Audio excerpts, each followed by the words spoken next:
Cela dit, tous les chefs des principaux partis ont fait leur bilan de campagne, à l'exception de Justin Trudeau. On s'attend à ce que le chef libéral s'adresse aux médias au début de la semaine prochaine. Entre-temps, on va justement dresser ce bilan de campagne avec notre panel de journalistes. Je retrouve Joël Denis Bellavance de la presse, Althia Raj du Toronto Star et Catherine Lévesque de la presse canadienne. Alors, bonsoir à vous trois. Bonsoir. Bonsoir. On a un petit peu de recul, un gros 3 jours, je dirais. Je vous demanderai quel bilan vous faites de cette campagne électorale. Althia, je vais commencer avec vous. Ben, les libéraux, ils sont soulagés, je dirais. C'est l'adjectif qu'on utilise le plus souvent quand on leur parle. C'était une campagne où ils étaient mal préparés au début. Ils pensaient peut-être perdre dans la 2e et 3e semaine. Ils n'ont pas vraiment vu venir M. O'Toole puis le dévoilement de sa plateforme le 2e jour de la campagne. C'est une campagne qui, eux, y croient. Ils ont pu changer la donne avec des annonces négatives suite au débat de TVA. Ça, c'était les annonces qui fonçaient dur sur M. O'Toole, sa position sur les armes à feu, sur l'avortement, sur les services de santé avec plus de privé. Et puis, que même si le débat anglais, c'était pas ce qu'ils auraient voulu voir, ils ont pu quand même, avec l'effort sur le terrain et des publicités aussi, arrêter qu'est-ce qu'ils voyaient comme étant vraiment une chute des appuis pour le Parti libéral au Québec, mais quand même une chute qui faisait mal aux conservateurs aussi. Alors, un sentiment de soulagement pour les libéraux. Pour les conservateurs, je suis certaine qu'on va en parler parce que y a beaucoup de gens qui ne sont pas contents. Puis je dirais la même chose auprès du NPD, où est-ce qu'il y a beaucoup de gens dans les comtés qui se sentent comme on les a négligés pour donner beaucoup de ressources à M. Singh pour mener une campagne publicitaire au sujet du chef qui n'a pas donné fruit.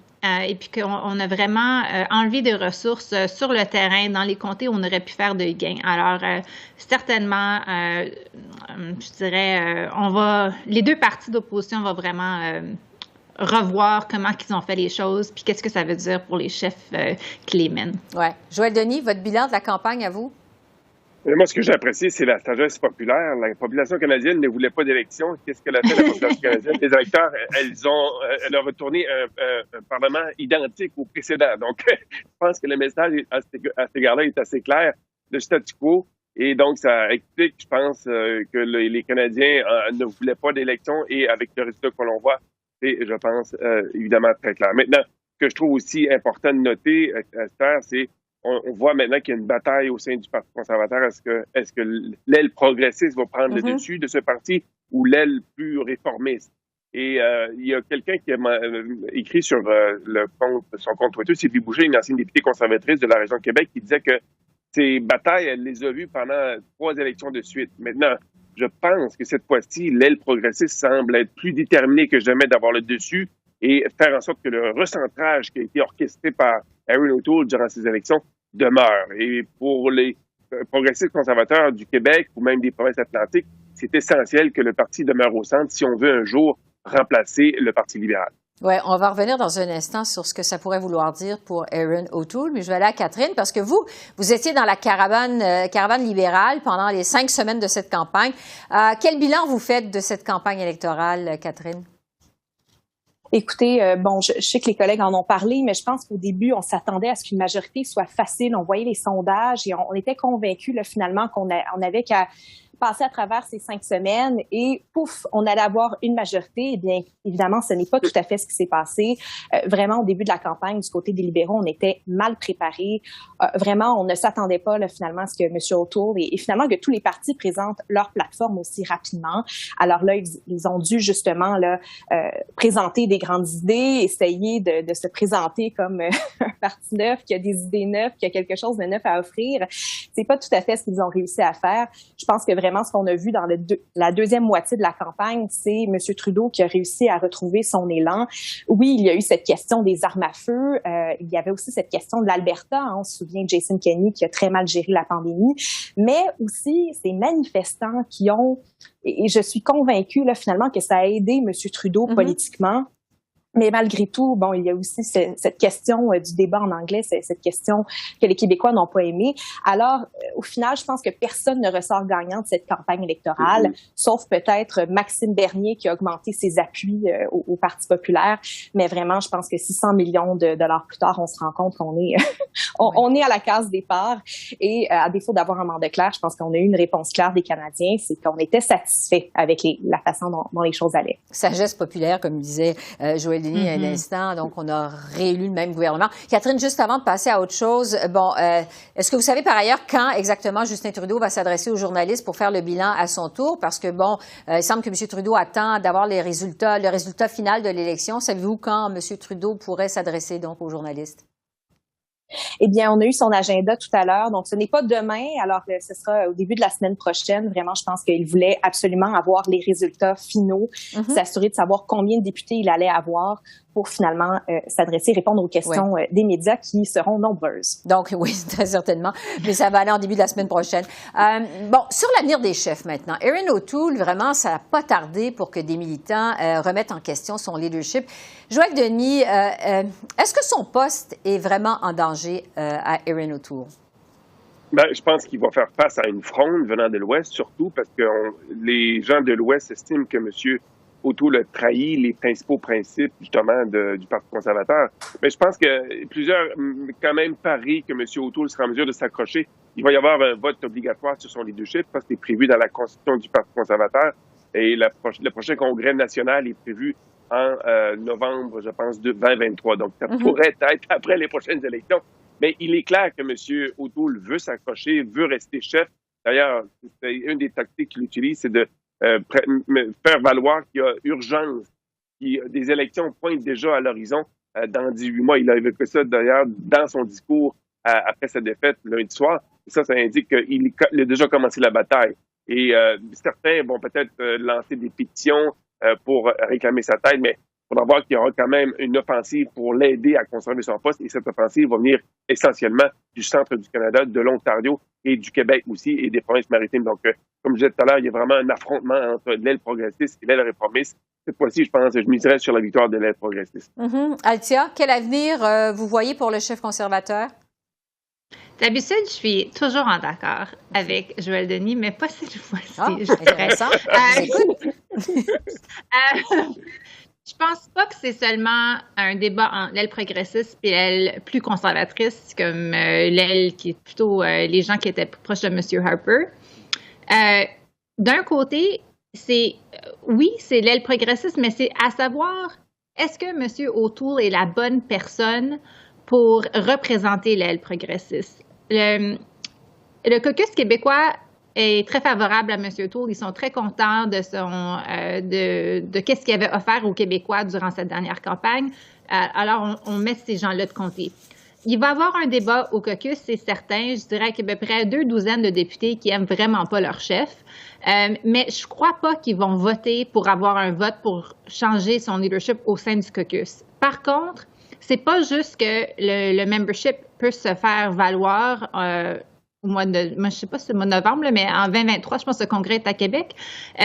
Mais il y a un mécanisme dans la Constitution du Parti conservateur que s'il y a un référendum, si 5% des membres qui représentent au moins 5% dans 5 provinces demandent un référendum sur n'importe quel sujet, le Conseil national doit avoir un référendum. Puis on a déjà vu au moins une personne, là, je pense que 2 pétitions qui s'affrontent là, pour commencer le processus d'avoir un référendum officiel pour défaire M. O'Toole.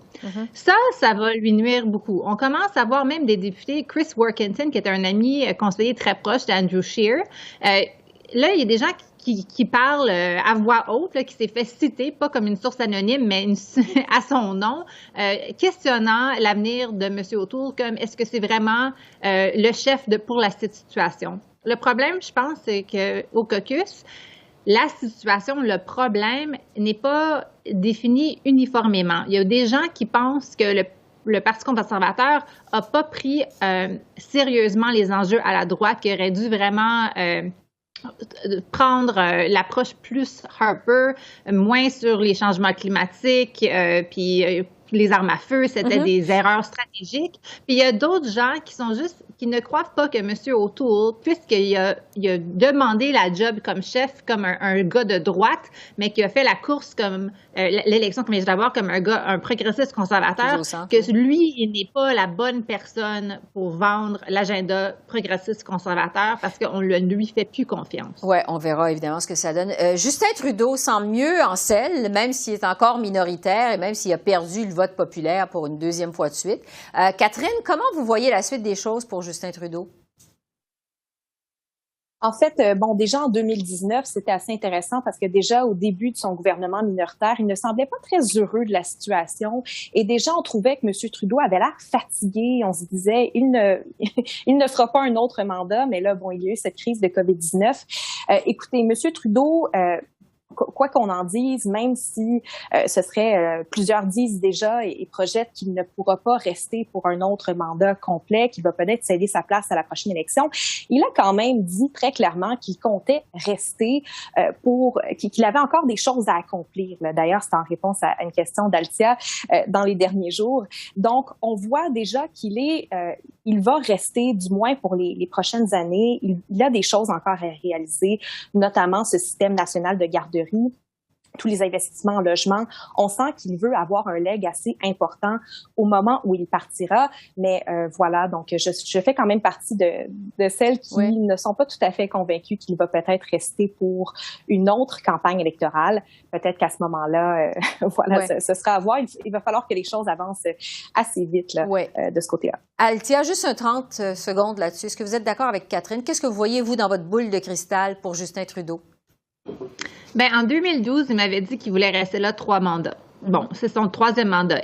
S'il veut rester pour un 4e mandat, je pense qu'il n'y a personne qui va lui montrer la porte. Mais le problème à l'instant, c'est qu'il y a beaucoup de staff autour de M. Trudeau, je pense, qui vont partir. Je pense qu'il serait mieux de dire que lui, il planifie pas déclencher des élections pendant au moins 2 ans pour donner au Parti conservateur le temps de penser s'ils veulent vraiment garder M. O'Toole ou non. Mais il s'attarde vraiment là, les prochains mois, là, les prochaines années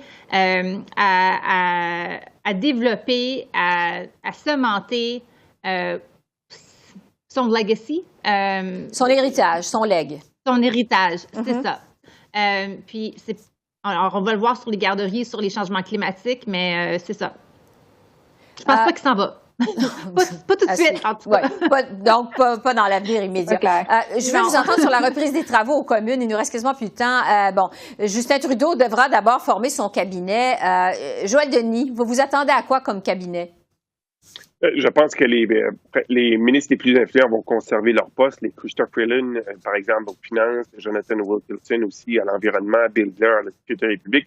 Je ne crois pas que M. Trudeau a intérêt à instaurer une certaine instabilité au sein de son cabinet alors qu'on on est en période d'instabilité avec la COVID-19. Donc, il y a des travaux importants qui doivent être menés à bien et ça, M. Trudeau doit en tenir compte. Donc, je prévois un cabinet essentiellement qui ressemble à celui qu'on avait, sauf quelques changements cosmétiques.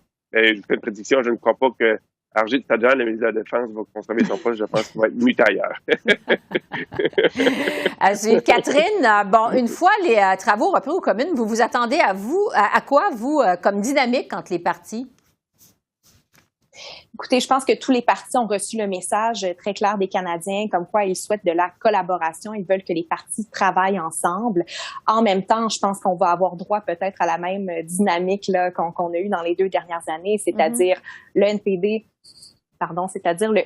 qui continue de tirer à gauche, les conservateurs qui sont insatisfaits avec plusieurs réformes qu'on entend entreprendre de ce côté-là et les Blocs québécois qui vont vouloir parler pour le Québec. Alors, je pense qu'on a droit quand même à beaucoup de... Ce sera pas mal la même dynamique, mais je pense que maintenant, les gens vont avoir en tête que les Canadiens ont parlé, ils veulent de la collaboration. Et je pense que dans les 100 premiers jours, déjà, on a vu dans la plateforme libérale, il y a beaucoup de projets de loi qui sont morts au feuilleton, qui vont être présentés de nouveau. Je pense entre autres à la modernisation de la loi sur les langues officielles. Je pense entre autres à C10, cette réforme de la loi sur la radiodiffusion.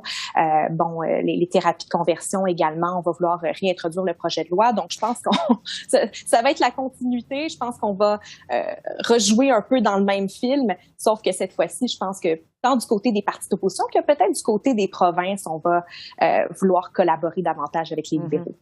Et évidemment, avec un nouveau gouvernement minoritaire, la question qu'on va continuer à se poser jour après jour, c'est à quand la prochaine élection? Mais ça, je vous poserai cette question-là à la reprise des travaux communs. Alors, Joël Denis, Althia et Catherine, merci beaucoup pour votre analyse pendant la campagne électorale. On se retrouve justement au moment où les travaux vont reprendre à la Chambre des communes, probablement dans quelques semaines. Merci beaucoup. Bon repos. Merci à vous. Au revoir. Bye-bye. Merci.